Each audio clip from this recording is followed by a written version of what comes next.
હવામાન નિષ્ણાંત અંબાલાલ પટેલની મોટી આગાહી. નવરાત્રીમાં કેટલાક વિસ્તારોમાં વરસાદ. 27 સપ્ટેમ્બરથી 5 ઓક્ટોબર દરમિયાન પવન ફૂંકાશે. નવરાત્રીની શરૂઆત અને અંતમાં વરસાદ ખાબકશે. 14 થી 26 ઓક્ટોબર દરમિયાન વાવાઝોડું ત્રાટકશે. તો હાલમાં 14 થી 26 ઓક્ટોબર દરમિયાન ભારે વરસાદની શક્યતા જે સેવવામાં આવી રહી છે અંબાલાલ પટેલ તરફથી, જેમાં વાવાઝોડું પણ હોઈ શકે છે. નવરાત્રિમાં હાથીઓ ગાજવીજ સાથે ભિન્ન ભિન્ન ભાગોમાં વરસી શકે છે, કારણ કે હસ્ત નક્ષત્રમાં ગાજવીજ થતી હોય છે. એટલે તારીખ 27 સપ્ટેમ્બરથી 5 ઓક્ટોબર વચ્ચે પવનનું જોર વધારે છે અને પવનના જોરના કારણે ગરમી પડવાની શક્યતા રહે છે.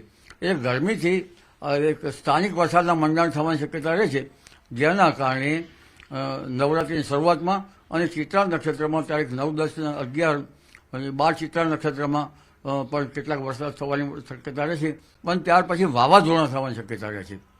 તારીખ 14 થી 26 ઓક્ટોબર વચ્ચે બંગાળ ઉપસાગરમાં વાવાઝોડું થશે અને અરબ સાગરમાં પણ આ સામયિક થવાની શક્યતા રહે છે.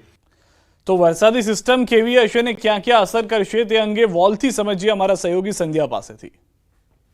તો સૌપ્રથમ અમે આપને જણાવી રહ્યા છીએ કે બંગાળની ખાડીમાં એક સિસ્ટમ અત્યારે સક્રિય થયેલી છે. અમે પહેલા જ આપને જણાવી ચૂક્યા છીએ કે ચોમાસાના વળતા પાણી છે, એટલે કે હવે છેલ્લું ચોમાસાનો હવે વરસાદ થવાનો છે અને છેલ્લો રાઉન્ડ આવવાનો છે. એ શાના કારણે આવવાનો છે, કઈ સિસ્ટમના કારણે આવવાનો છે? તો બંગાળની ખાડીમાં આપ જોઈ શકો છો કે જોરદાર આ વમળો જોવા મળી રહ્યા છે અને આ સિસ્ટમ આવી રહી છે મધ્ય ભારત થઈને. આ વેવ્સ આવી રહ્યા છે ગુજરાત તરફ અને તેના કારણે જ ગુજરાતમાં વરસાદ થવાનો છે. એટલે પહેલી વાત થઈ કે એક સિસ્ટમ છે જે ગુજરાતમાં વરસાદ લાવી રહી છે. આવનારું જે અઠવાડિયું છે એ વરસાદ વાળું રહેવાનું છે. એટલે આ એક સિસ્ટમ છે અને બીજી એક સિસ્ટમ છે એન્ટી સાયક્લોન સિસ્ટમ, જે અહીંયા જે ઉદયપુરથી ઉપરનો જે વિસ્તાર છે એટલે જોધપુર અને ઉદયપુરની વચ્ચે એન્ટી સાયક્લોન સિસ્ટમ સક્રિય થઈ છે. એટલે બે સિસ્ટમ છે. પહેલી કઈ સિસ્ટમ? બંગાળની ખાડીની સિસ્ટમ, ને બીજી અહીંયા છે રાજસ્થાન ઉપરથી જે પસાર થઈ રહી છે, રાજસ્થાન ઉપરની એન્ટી સાયક્લોન સિસ્ટમ. હવે આ બંને સિસ્ટમ કહી રહી છે કે હું મારું કામ કરીશ.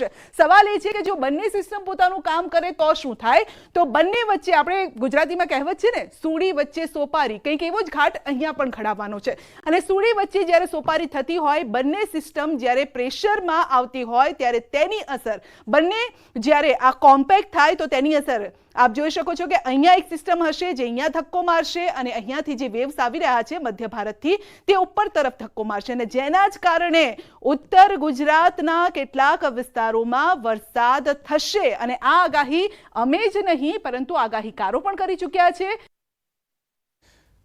સુરતમાં મહાનગરપાલિકાની ઘોર બેદરકારી જોવા મળી છે. પુરાણના અભાવે રોડ ઉપસી આવ્યો છે. રોડની તિરાડોમાંથી પાણી વહેતું થયું છે.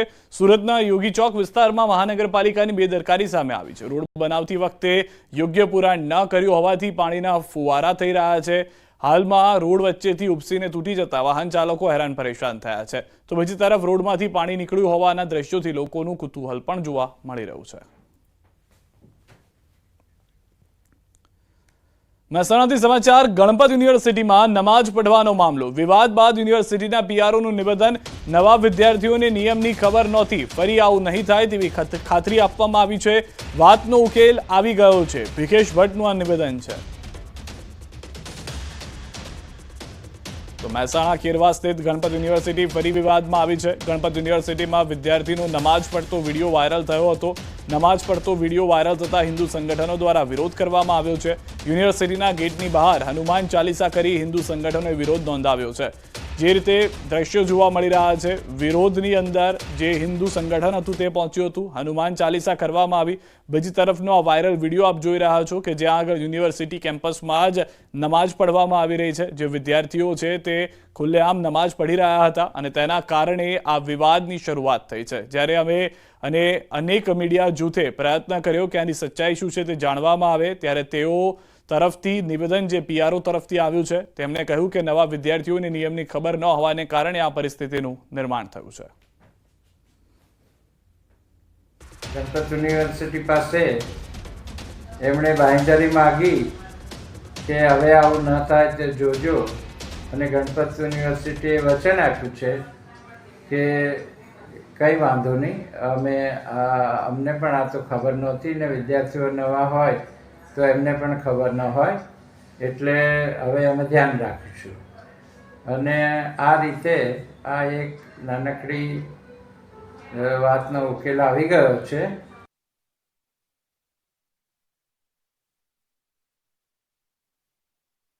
કેટલાક અન્ય વિદ્યાર્થીઓ પણ જોવા મળી રહ્યા છે, જેના કારણે પણ જે હિન્દુ સંગઠન છે તે નારાજ જોવા મળી રહ્યું છે. તેમનું કહેવું છે કે એક તરફ જો આ રીતનો વિવાદ થતો હોય ને બીજી તરફ અમે હનુમાન ચાલીસા પણ ન કરીએ તો તે પણ ખોટી વાત છે.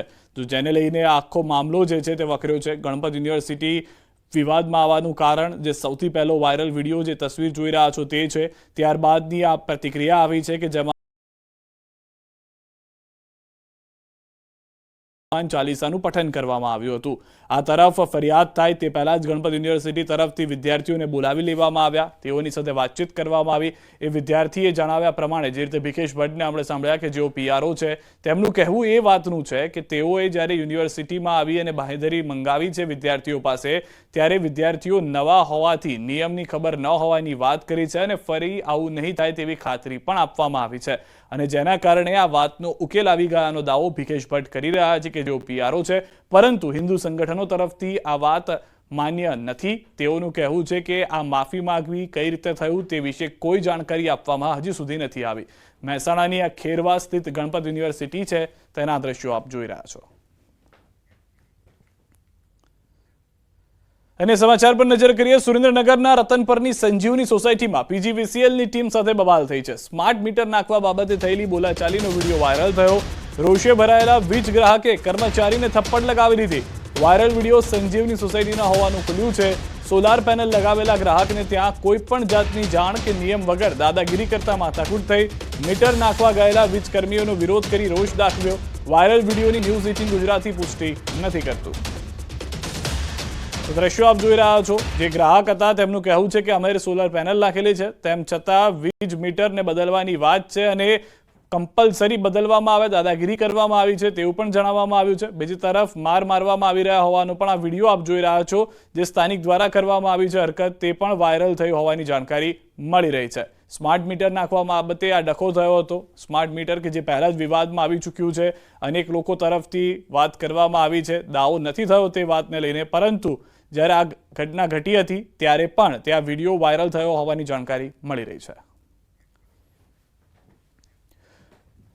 અંકલેશ્વરના પનોલીમાં મોટી દુર્ઘટના બનતા રહી ગઈ છે. નવી કંપનીમાં ચીમની બનાવવાની કામગીરી ચાલી રહી હતી. તે સમયે 120 ફૂટે 4 કામદારો કામ કરી રહ્યા હતા. તે સમયે સ્કેલ ધરાશાયી થતા ચીમની પર 4 કામદારો ફસાયા હતા. અંકલેશ્વર ફાયર વિભાગના જાણ કરતા ક્રેનની મદદથી 4 શ્રમિકોને સુરક્ષિત નીચે ઉતારવામાં આવ્યા. અંદાજે 1.5 કલાક કામદારો ચીમની પર લટકતા રહ્યા હતા. 11:30 बजे जैसा हमें स्टीम हाउस से कॉल आता है कि 4 लोग चिमनी के ऊपर फंस गए हैं. तो हमारी टीम ने वहाँ जाके देखा और उसके बाद हमें क्रेन की जरूरत पड़ी, तो हमने अंकलेश्वर से क्रेन मंगाया और क्रेन मंगाने के बाद उनको सक्सेसफुली रेस्क्यू किया गया. શિક્ષણ જગતમાં કોર્ટનો દાખલારૂપ ચુકાદો. બોરસદ કોર્ટનો મહત્વપૂર્ણ ચુકાદો. વિદ્યાર્થીનીને માર મારવાના કેસમાં સજા. શિક્ષિકાને બોરસદ કોર્ટે 1 વર્ષની સજા ફટકારી. વિદ્યાર્થીનીને માર મારવાના કેસમાં 1 વર્ષની સજા અને 1 લાખનો દંડ. બોરસદની ઈશ્વર કૃપા પ્રાથમિક શાળામાં માર્ચ 2024માં બની હતી ઘટના. શિક્ષિકા સંગીતા પઢિયાર વિરુદ્ધ બોરસદ પોલીસમાં ગુનો નોંધાયો હતો. બોરસદ કોર્ટમાં કેસ ચાલી જતા શિક્ષિકાની 1 વર્ષની સજા ફટકારાઈ છે. આ તરફ દાહોદની સમાચાર. બાળકીની હત્યા બાદ રોષ ભભૂકી ઉઠ્યો છે. નરાધમ આચાર્ય સામે તરફથી ફિટકાર છે. કોંગ્રેસ આપના કાર્યકરોએ રેલી યોજી. આરોપીને ફાંસી આપોની માંગ સાથે રેલી કરવામાં આવી. જિલ્લા પોલીસ અધિક્ષકને આવેદનપત્ર આપ્યું. પૂર્વ ધારાસભ્ય ચંદ્રિકાબેન બારિયા, પૂર્વ સાંસદ પ્રભાબેન તાવિયાડ, પૂર્વ ધારાસભ્ય વજયસિંહ પણદા સહિતના નેતાઓ સહિત મોટી સંખ્યામાં લોકો ઉપસ્થિત રહ્યા હતા. ગુરુજી ઉપર ભરોસો કરી શકે એ શિક્ષણ જગતનું કલંક છે. આ જે આચાર્ય છે એને સખતમાં સખત સજા થવી જોઈએ, એને ફાંસી આપવી જોઈએ. અંડર ટ્રાયલ એને જામીન પણ ના મળે એને અંડર ટ્રાયલ એનો કેસ ચલાવીને એને ફાંસી આપવી જોઈએ. અમરેલીના જાફરાબાદ તાલુકામાં શિક્ષકની બદલી થતા ભાવનાત્મક દ્રશ્યો સામે આવ્યા છે. મિતિયાળા ગામના શિક્ષકની બદલી થતા વિદ્યાર્થીઓ ધ્રુસકે ને ધ્રુસકે રડી પડ્યા.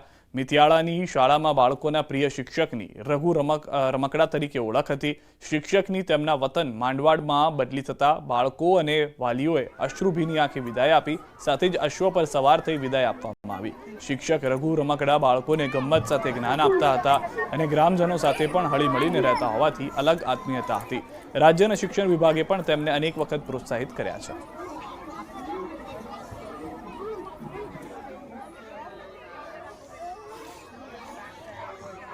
ગુરુ શિષ્ય વચ્ચેનો અનોખો નાતો જોવા મળ્યો થરાદના પઠામડા ગામે. 3 શિક્ષિકાના વિદાય સમારોહમાં સમગ્ર શાળાના બાળકો ધ્રુસકે ને ધ્રુસકે રડતા જોવા મળ્યા હતા. બાળકોની સાથે શિક્ષિકાઓની પણ આંખો પણ છલકાઈ ગઈ હતી. જેમ પરિવારનું કોઈ સદસ્ય વિખૂટું પડ્યું હોય તેમ બાળકો શિક્ષકોને ભેટીને રડતા જોવા મળ્યા હતા. તો જે તે 3 શિક્ષિકા કે જેઓની બદલી થઈ ગઈ, જે 3 શિક્ષિકા માતાની સમાન હોવાનું કેટલાક વિદ્યાર્થીઓનું બાળકોનું કહેવું હતું. પરિવારજનો જ્યારે બાળકોના પહોંચ્યા તો તેમનું પણ કહેવું હતું કે આ શિક્ષિકાઓ એવા છે કે જેઓએ હંમેશા માતાની જે જરૂર હતી તે શાળાની અંદર જઈને પૂરી કરી છે. શાળામાં હોય જ્યારે તેમના બાળકો ત્યારે તેઓને પણ જરા પણ ચિંતા ન હતી, કારણ કે આ શિક્ષિકાઓ ત્યાં હતી. તો 3 શિક્ષિકાના વિદાય સમારોહના થરાદના દ્રશ્યો છે. થરાદની અંદર જે શિક્ષિકા શાળા બદલી અને અન્ય શાળામાં જઈ રહ્યા છે તે દરમિયાન પરિવારજનો પણ બાળકોના ઉપસ્થિત રહ્યા હતા અને તેઓની હાજરીમાં આ સમગ્ર ઘટના જે જોવા મળી રહી છે કે જેમાં બાળકોનો શિક્ષિકા પ્રત્યેનો પ્રેમ કેટલો છે. ન ફક્ત વિદ્યાર્થીઓ અને બાળકો અથવા તો શિક્ષિકાનો, પરંતુ તેમના પરિવારજનો સાથે પણ તેઓ રહેતા હતા. ત્યારે શિક્ષણ જગતની આ પરિસ્થિતિ અલગ રીતે પણ જોવા મળી રહી છે. એક તરફ દાહોદની અંદરની આ ઘટના કે જ્યાં આગળ શિક્ષક હેવાન બની ગયો હોય તેવી પરિસ્થિતિનું નિર્માણ થયું. બીજી તરફ બાકીની જે 2 ઘટનાઓ જોઈ રહ્યા છો આપ કે જ્યાં આગળ રઘુ રમકડા તરીકે શિક્ષક ઓળખાય છે અને એ પરિસ્થિતિ જોવા મળી કે જેઓને અશ્વ પર બેસાડીને વિદાય આપવામાં આવી હતી. અને હજી એક ઘટના